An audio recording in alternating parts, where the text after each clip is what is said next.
The world of graphics technology is always evolving. Not only are the newest generation of consoles building on top of AMD's powerful RDNA2 architectures, but AMD's PC division is busily cranking out a series of cards that rivals NVIDIA's already amazing Ampere-based ones. These chipsets and design philosophies enable hardware manufacturers and ultimately driver developers to produce amazing feats undreamed of only a decade ago. And as a result, variable rate shading, adaptive scheduling, real-time ray tracing have come to the Xbox Series X and PS5 for less than the price of a mid-range video card. By the way, the Xbox Series X is absolutely fantastic, and if you want a development graybeard's opinion on it, please check out our recent 1 week later video, hopefully linked above. The most exciting feature coming to Series X will be DirectML support that looks to break another rendering performance barrier. What is it, and why am I so anxious for it to make its way into our homes? Let's find out.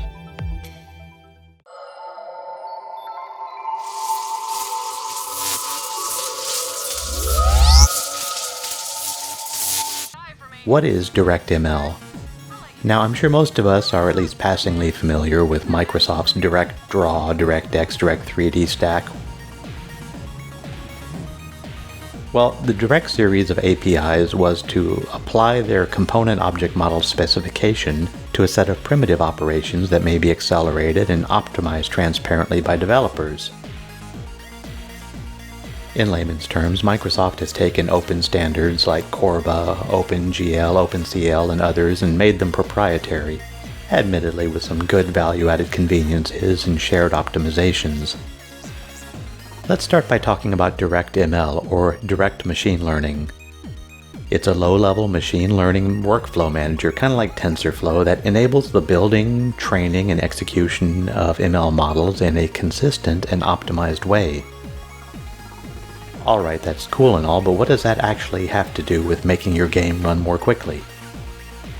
Will it make Watch Dogs Legion run at 60 FPS on Series X with all that glorious ray tracing enabled? The answer is a definite possibly. But to answer that more fully, we'll have to take a step back and discuss upscaling at a very high level. In development, we used to have a common saying that the fastest calculation is the one that you don't have to do. And that holds true for graphics as well. For nearly all non-pathologic cases, a 512 by 512 pixel image will take significantly less time to render than a 1024 by 1024 pixel image. It's, I think, instinctively understandable. Fewer pixel values to rasterize means less calculation time. But what if we could display a 1024 by 1024 image while only rendering a 512 by 512 pixels worth? How we upscale that image is a matter of great study. Simply stretching used to be the rule of the day only a few decades ago. I mean, look at Sega's Outrun. It used what I used to call the exploding pixel method. And in the interim, we've all become familiar with bilinear and trilinear interpolation, checkerboard rendering, temporal reconstruction, and all of their countless offshoots. However, in the past few years, we've seen the application of deep learning to this domain. NVidia introduced DLSS, Deep Learning Super Sampling, a way of scaling up an image with astonishing fidelity at a very, very low cost. In some usages, this fidelity can actually exceed an image natively rendered at the target resolution. So, very low-cost super sampling? How is that for impressive? Let's talk at a superficial and vastly oversimplified level about model building and prediction. The first thing we'd want to do while upscaling an image is to figure out what pixel should appear in any one place on an image for which we don't have data. If you're not interested in the theory of operation, by the way, feel free to go ahead and jump ahead. Let's start with a basic example. Suppose you have the formula 1 plus blank equals 2. Now I think all of us can answer that one pretty easily. Now suppose you have a series of simultaneous equations.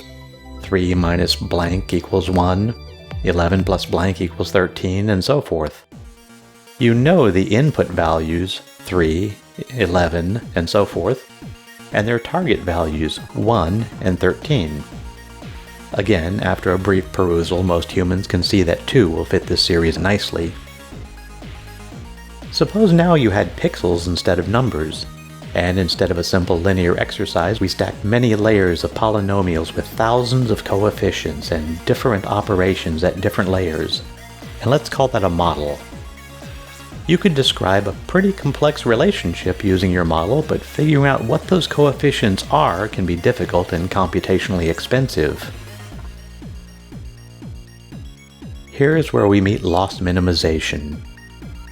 Again, this is a hypersimplified example, but let's go back to our 1 plus blank equals 2 equation. I could start out by guessing the number 10 for that blank space. Okay, I got 11 as my target. That was off by 9, pretty bad. We can say that the error was 9. Let's try 18 instead. Okay, wow. I'm off by 17 now. That's worse, I'm heading in the wrong direction. I'll start guessing the other way and try half of 10. Okay, 5 plus 1 is 6. Now I'm only 4 off.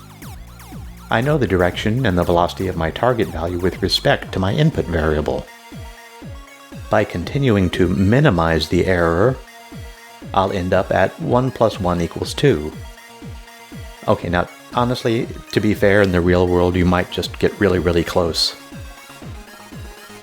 So, if we replace these inputs and outputs with pixels by training our model in this way, against a fully rendered picture, we know what pixel should be between these other 2 pixels. I mean, we have the answer right there. We have our old friends, inputs and target, and now we have a way of predicting that pixel based on the pixels provided by a lower fidelity input. Again, this is hyper-simplified and I'm leaving out a lot of finesse and complexity, but hopefully that'll give you the general taste of what I'm talking about. Now, wouldn't it be great if, instead of having it proprietary to NVIDIA GPUs and tech stack, this could be used by all PC games and Series X and S?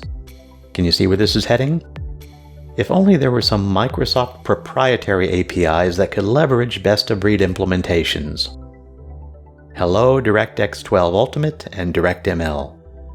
Microsoft is introducing an easy way for developers to utilize a tight binding between the two, and a set of tooling to utilize that binding in a manner which will allow people to target all 3 platforms in one environment. Yes, Microsoft is working with AMD in making deep learning models more vendor agnostic. And you can bet that every RDNA optimization will be utilized for those developing with it, including the new Xbox Series X and S, and those delicious new AMD video cards, which we'll probably never get to buy. The upshot is that Microsoft is using DirectML as an enabling technology that will allow games to be rendered at a lower resolution, therefore with a higher frame rate and high fidelity. Add to that the variable rate shading, and the potential for performance improvements becomes positively staggering. As this feature set is under active development, I'll probably be throwing out a few videos as details emerge, but go ahead and be excited for what's coming. So that's a brief explanation of what the marriage of DirectX and DirectML will mean to Xbox Series X and S, the PC, and the future of game performance. What impact do you think this will have going forward? Please leave a comment below and let us know. Also, feel free to add any questions or suggestions you might have. And if you enjoyed this video and would be interested in seeing more, please consider liking it, subscribing, and hitting the notification bell. It would be greatly appreciated and really helps out a lot. Thanks for watching.